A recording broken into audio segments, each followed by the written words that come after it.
네, 전국을 혼란에 빠뜨린 쓰레기 대란, 정책사회부 김희태 차장과 뉴스 분석으로 이어가겠습니다. 네, 오늘의 키워드 먼저 볼까요? 네, 오늘의 키워드는 4번의 기회입니다. 이번 쓰레기 사태가 있기까지 환경부는 막을 수 있는 4번의 기회가 적어도 있었습니다. 하지만 다 놓쳤습니다. 왜 그랬는지 알아보겠습니다. 네, 청와대 관계자도 이번 사태에 대해 야단을 맞아야 된다, 이런 말까지 했는데 이낙연 국무총리도 오늘 강하게 질책했죠. 네, 앞서 보신 것처럼 부산을 떨었다, 이런 표현까지 했는데 어제 환경부의 모습을 두고 한 말인 것 같습니다. 환경부는 쓰레기 대란 문제가 커지자 어제 오전 부랴부랴 대책을 내놨고 대책 발표 직후 김은경 환경부 장관은 어제 오후 현장을 다급히 찾아 점검을 했는데요. 김 장관의 얘기를 들어보시겠습니다.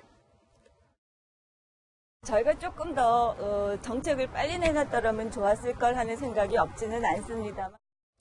네, 주무부처 최고 책임자 김은경 장관이 사태를 너무 안이하게 봤다는 비난이 나오고 있습니다. 네, 이 결과를 떠나서 늑장 대처에 대한 국민들의 분노가 적지 않은 것 같은데 이번 사태를 4번이나 막을 수 있었다. 무슨 얘기인가요? 네, 적어도 4번의 기회가 있었던 것 같은데요. 첫 번째로 다 아시는 것처럼 지난해 7월 중국이 폐기물을 수입을 금지하겠다고 발표를 했던 지난해 7월이고요. 또 하나는 3개월 전이죠. 중국이 이런 정책을 직접적으로 시행을 했습니다. 지난 1월에.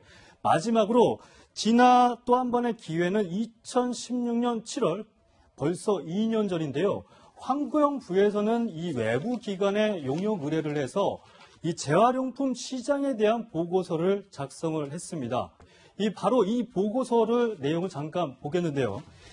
제가 손에 들고 있는 보고서가 240페이지에 달하는 바로 이 보고서입니다. 내용을 네. 잠깐 보시면 재활용 시장 위축에 따라 재활용품 가격이 떨어지고 있다. 때문에 시장이 붕괴될 위험이 있다.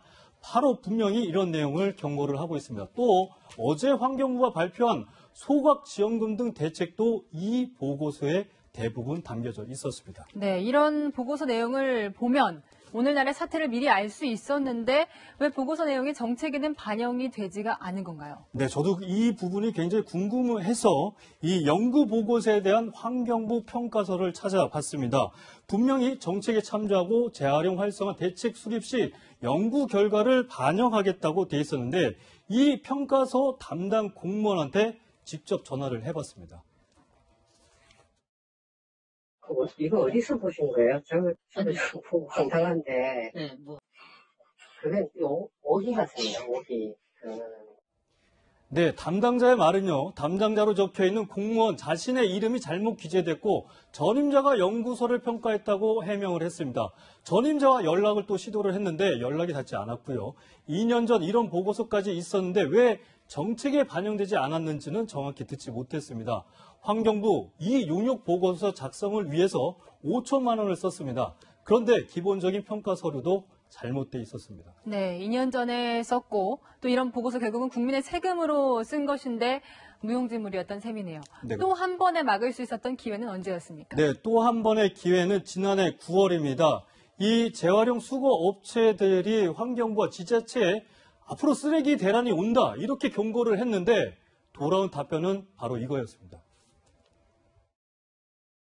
설마 그렇게까지 되겠나라고 얘기를 하시고, 두 번째는 뭐냐면, 지자체에서 우선적으로 책임이 있으니까, 지자체 담당 공무원들은 아예 의식 자체가 없죠. 이따가 또 다른 부서로 가고, 다른 부서로 가니까. 네, 이렇게 서로를 책임을 떠밀고 자신의 일이 아니다 이런 공무원들의 의식이 결국 이번 쓰레기 대란까지 오게 만들었습니다. 네, 늦어도 한참 늦은 관계당국 책임감을 갖고 이번 사태 해결하는 모습 보여야겠습니다. 지금까지 정책사회부 김희태 차장이었습니다.